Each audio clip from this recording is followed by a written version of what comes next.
Eh, este proyecto me llama mucho la atención y quisiera que nos platicaras realmente cómo surge creativamente el Ah, planteamiento de este proyecto, que está claro. increíble. Sí, pues mira, estaba yo en Jalisco, que es como mi segundo hogar, toda mi familia paterna es de allá, mi familia materna es de Veracruz. O sea, los Arreolas son de Jalisco. Así es. Y entonces estaba yo allá justo conversando sobre otro proyecto que ocurrirá el año que entra en torno a dos mujeres famosísimas artistas de Jalisco. Y de pronto, platicando con la secretaria de Cultura, sale esto de que Guadalajara todo este año sería capital mundial del libro y que entonces existirían actividades a propósito de eso. Me dijo, ¿por qué no te organizas algo, lo que tú quieras, una lectura así asado?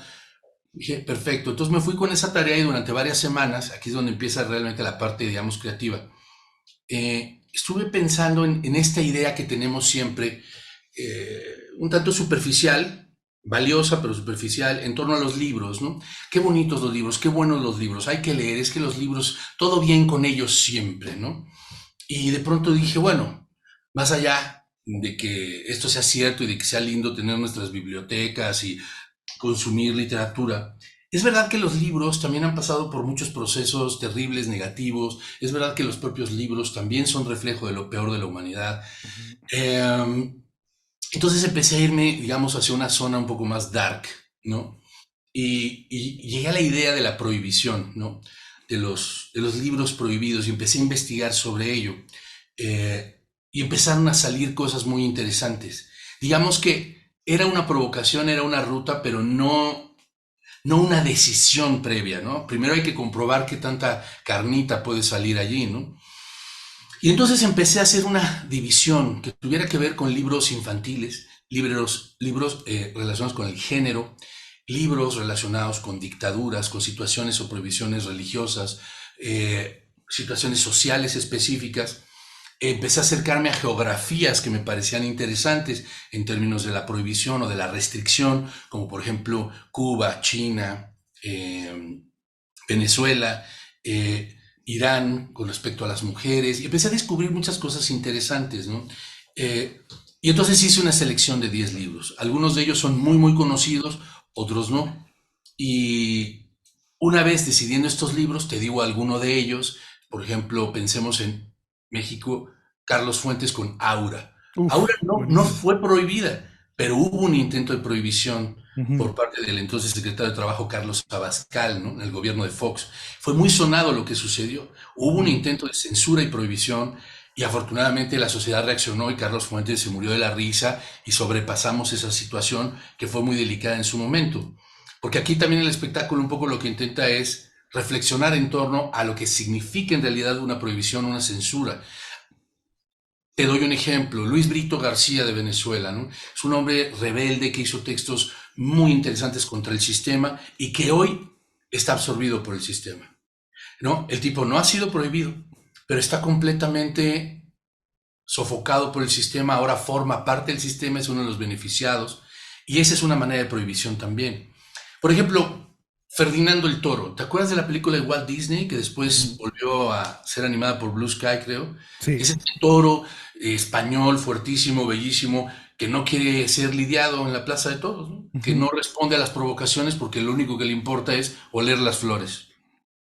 Entonces, este libro, por ejemplo, lo que nadie sabe es que fue prohibido por Hitler, por Mussolini, por Franco, en toda la Europa fascista, y que era uno de los libros preferidos de Gandhi, porque efectivamente, más allá de la homosexualidad que podría plantear el personaje, pues revelaba la fuerza de la resistencia pacífica, ¿no?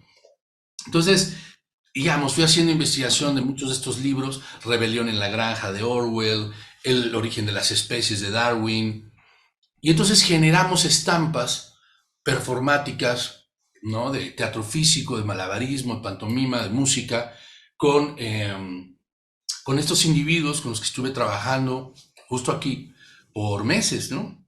Y por un lado se da el taller, un taller creativo colectivo, por otro lado tengo que estar escribiendo un guión y manteniendo una dirección clara de hacia dónde tenemos que ir, ¿no? Entonces el resultado fueron 70 minutos de una introducción y 10 libros que pues lo que esperan es provocar y dejar la semilla plantada a propósito de lo que ocurre cuando el pensamiento se ve obstaculizado, ¿no? Oye, y digo, por supuesto hay muchos libros ahí de culto que inclusive algunos pudimos leerlos quizás en una época temprana, en trabajos de la escuela, pero hay una diferencia entre leerlo y entre llevarlo a un proyecto en cuestión de análisis. Tuviste que releer los libros Sí, y encontrarles perspectivas distintas. totalmente, totalmente, permanentemente. Aquí los tengo todavía todos ellos a mi lado. No los he movido aquí del... O sea, acá tengo, es que como no se ve, es una habitación grande y del lado Ajá. de la pared ya están todos mis libros. Bueno, parte de ellos, abajo tengo otras dos zonas de libros. Es que yo estudié literatura, ¿no? Yo estudié lengua y literatura hispánicas. Pero bueno, me traigo aquí a un librerito que tengo los que estoy trabajando, ¿no? Entonces, por supuesto que los releí, pero más allá del análisis general de la obra, lo cierto es que tienes que ir yendo de lo general a lo particular. Por ejemplo, Sí. ahorita veo el de Persépolis, esta maravillosa Marjane Satrapi, Ujú, ¿no? ujú. Esta mujer iraní avecindada en Francia que hizo esta gran película animada a partir de su propio libro, que es como una novela gráfica en donde narra durante su infancia, que fue la transición de la revolución islámica contra el Shah de Irán y cómo después son los propios revolucionarios los que establecen este régimen espantoso contra las mujeres y tal, que Claro. permanece hoy en día, ¿no? Entonces, claro, es un libro grande que abarca muchas cosas que tienen que ver con la niñez, la adolescencia de una mujer que vive en esas condiciones, pero al final yo tomé la decisión de basarme exclusivamente en las primeras 3 páginas, Sí, es que tienes que en donde acotar, ella dice, ¿no? claro, en donde dice el velo. Ujú. O sea, tiene un acierto enorme ella al empezar por allí y decir, cuando se da la revolución y nos liberan, lo primero que nos dan a las niñas es un velo. No sabíamos ni qué hacer con eso. Jugábamos, nos lo aventábamos, tal, y no sabíamos en lo que se iba a convertir, ¿no? Solo esa idea motivó por completo el desarrollo de la pieza que hicimos para ese libro, ¿no?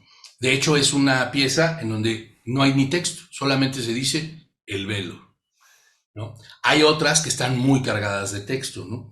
Pero sí, hay que hacer un análisis profundo y más allá de eso, tomar, decidir qué perspectiva vas a abordar y ahora de manera aún más específica, qué parte de la obra o del texto es el que te va a servir para ser compartido con la audiencia, ¿no?